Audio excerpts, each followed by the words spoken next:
Saan kaya tayo bibisita ngayon? Sa Taguig? Sa Pasay kaya? Las Piñas, mga kabisitero? Na kung saan ay isa sila sa naglilikha ng iba't ibang parol at nagagandahang pailaw sa bawat paligid. At hindi mawawala dyan ang very historic nilang bamboo organ. Astig, di ba? At dito tayo bibisita ngayong araw na to. Siguro marahil ng iba ay kilala na siya. Ano? Sama kayo? Tara na! Ito ang Bisitero! 3, 2, 1. Hello mga kalapatid, ako nga pala si Carlson Pascual, owner po ng PigeonWorld.ph. Affiliated po ako sa Alliance of Pigeon Racers. Naglalaro din po ako sa mga OLR, locally and abroad. Locally sa EDL OLR, yung Excellence Rock Dub din, sa RMC OLR. Sa abroad naman, naglalaro ako sa Thailand, sa Pattaya, tsaka sa Nongchok, tsaka sa Pamok. Then sa sa South Africa, sa Victoria Falls. Tsaka ito nga po yung bago, yung Africa Pro. Nagsimula akong magkalapate, mga 11 years old ako. Pero ano lang to, yung mga, kung tawagin natin, yung mga netoy-netoy pa. Na-modify na, pero dumaan din ako sa every Sabado, nasa Arangke ako. Tingin-tingin. Medyo nagkaedad na, nagkatrabaho na meron ng pansustento, sumali na nga ako sa Racing Pigeon Club. 2013, nakilala ko yung Dutch partner ko from Holland, si Jacob Van Alpen. So nag-start kami magparating dito ng mga racing pigeons from Europe. Good morning, Sir Eric. Opo, salamat po sa pag-unlock nyo. At nakabisita kami rito sa inyong loft. Walang anuman po, salamat din Ayun, po. di ba kayo po, Sir Carson, nagpapauwi kayo dito sa Pilipinas ng mga ibon? Opo, Anong mga klaseng mga ibon yon? mga racing pigeon na galing Europe, different kinds of bloodline. May John Arden, Leo Hermans, Jelly Jelema, Jeff Van Wanroy, Color Racers kung tawagin namin. Opo.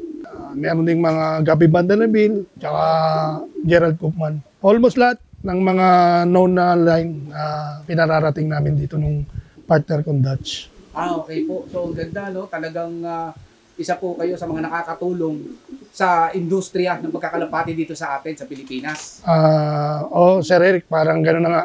Kasi ang natin, tinutulungan natin yung mga newbies. Opo. Tsaka yung natin, affordable naman at competitive yung presyo, Opo. maabil ng mga Mga fancier. fancier. Di ba naglalaro din po kayo ng pigeon racing? Opo, sir. No, saan po kayo naglalaro niyan? Sa club race, medyo madalang, sir, kasi gawa ng medyo kasabayo ng trabaho. Sa APR po ako naglalaro. Malimit po, naglalaro po ako sa mga one-loop races po. Locally and, yes, sir, locally and abroad po na one-loop. Kamusta naman po yung laro nyo since na nag-start kayo dun sa international? Maganda naman, sir. Nung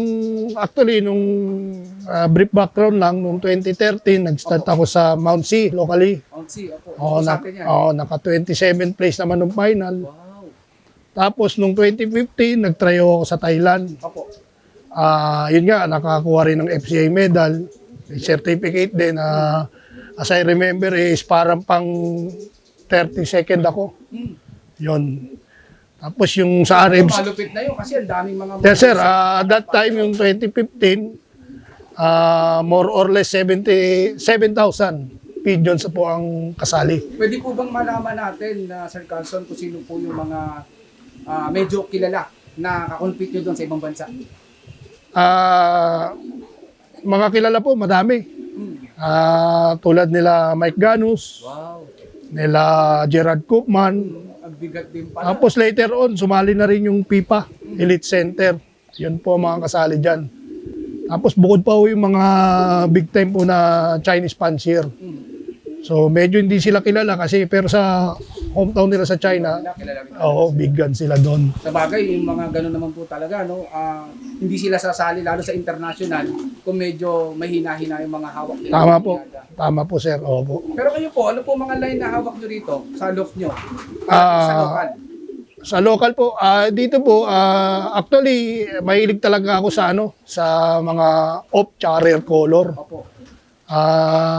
Hindi naman sa kiniklaim ko, pero sa pagkakaalam ko, ako nag-introduce dito ng mga barless, opal, backway, mga few years pa, matagal na. Opo. Yun nga po, ang mga line ko dyan, Jeff Van Wanroy, yung color racers po, Grisel, meron po akong mga, yung mga Grisel ko po, may ano po yan, Joss Stone, Sonia Van der Malen. Yung recessive red ko po naman, kilala naman po ang recessive red, si Karel Muhlmans po. Opo. Yan po, makita nyo po, medyo ano po yung mga kulay, kasi mahilig po ako sa off Ayun color. talaga ang inyong paborito. Opo. Even in abroad po, yun din po ang ginagamit yung line. Opo, pareho lang po, local tsaka abroad. Sir Carlson, pwede po ba tayong bigay ng advice lalo sa mga newbies? Pwede ba natin silang bigyan ng idea para sa pag-iibon, lalo sa mga nagsisimula? Ayun, yun nga, mapapayo ko lang kasi lahat naman tayo nagdaan sa pagiging newbie. Opo. So yung experience ko nung newbie ako, maganda naman. Kaya binabalik ko lang din yung mga nagturo sa akin ang maganda. So, ito nga, tulad nito, pinipilit ko magparating ng mga imported na kalapati na kayang i-afford ng mga kahit sinong kalapatids natin. Tsaka, pinaka-importante, lagi tayong maging mapagkumbaba. Kasi yun ang daan para tayo itaas. Paa sa lupa, mata sa langit. Best experience nyo mula nag-start kayo magkalapate in racing pigeon? What do you mean, sir? Yung mga... Experience, let's say, yung nung nanalo kayo. Ang pinakamagandang experience ko sa kalapate, yung way back 2015-2016 season ng RMC. Opo. So, ang pregnant yung misis ko noon.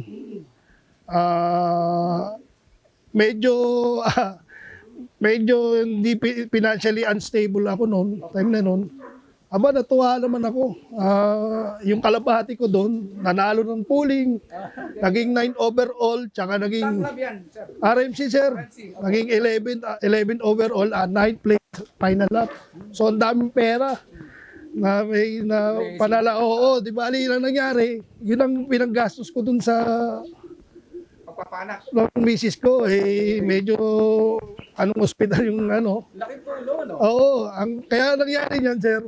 Pinangalan ko yung anak ko sa sikat na kalapate. Ano po ang Si Chair Ami. agree? Oo, yung Pigeon War Hero. Kaya yun ang nangyari, ganun, oo. Kaya yun ang pinaka-memorable sa akin. Until now, nandiyan pa yung ibon na yun. Ibo na yun. Oo, nandiyan to, sir. Grisel. Pwede po ba namin makita yung mga ilang ibon nyo dito sa loft nyo? Opo, pwede po. Visitero, yan dahil napakaswerte po natin ngayong araw na ito at talagang ipapakita ni Sir Carlson ang kanyang materyales dito sa kanyang loft. Tara, tingnan natin. Multiple winner sa RMC. Siya si Medallion. Tinawag namin siya Medallion. Kasi ang nag-breed nito, si B-Boy Medallion. Ang sire niya, original niya. Tapos ang dam niya, Leo Hermans, galing sa pigeonworld.ph. Yung parents nito, pag-aari po ni Challenger Scoop. Yun nga po, si B-Boy Medallion. Ito na naman po, kung tawagin ko siya, si Lipad Jabi. Kasi di ba rin naglaro siya sa Thailand OLR 2019. Mabagal siya pag trainings. Pero pagdating ng hotspot 1, number 4 siya. Hotspot 2, number 18. So before final lap, rank 1 siya for ace pigeon. Unfortunately, nung last lap na, final lap, medyo bumagal siya. Pero muntik na siya maging ace pigeon champion noong 2019 sa Thailand OLR. Ibali ang linya nito, ang nag-breed nito si Hatrad Anterola ng Batangas. Ang sir niya, Science, kung tawagin nila doon, at Jan Arden. Ang dam niya, Jeff Van Wanroy ng Pigeon World. So yung Paris nito na kay Sir Hatrad pa din. Ayan po. Ito nga pala si Sophia 10. Nongchok 2020 finisher.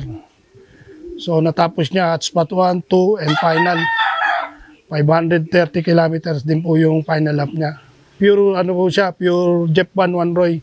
Pigeon World Jeff Van Wanroy. Ang napanood nyo ay ang pang 54 episode. Salamat nga pala sa mga kabisitero nating hindi nag-i-skip ng ating mga ads. Ang mga nag-subscribe, nag-share at nag-like at nag-hit na rin ng notification bell para laging mapanood ang mga bago nating mga videos. Sa mga nag-views kahit walang account, maraming salamat sa inyo. Kayo talaga ang tunay na kabisitero. You're the best. Bago ang lahat, magbisitero, shoutout muna tayo. Shoutout nga pala, kina Boss Teacher Loft, for Topper Loft TV, Joshua Tibay, 20, Clarence Brosas, Sanbeef Patolot, Ashter Salvador, from Dasma Cavite, Jeffrey De La Cruz, Raf Jason Palmero, Palmero Loft ng Oriental Mindoro. Kung nagustuhan nyo po ang episode na ito, pasupport naman po mga kabisitero. Paki-like,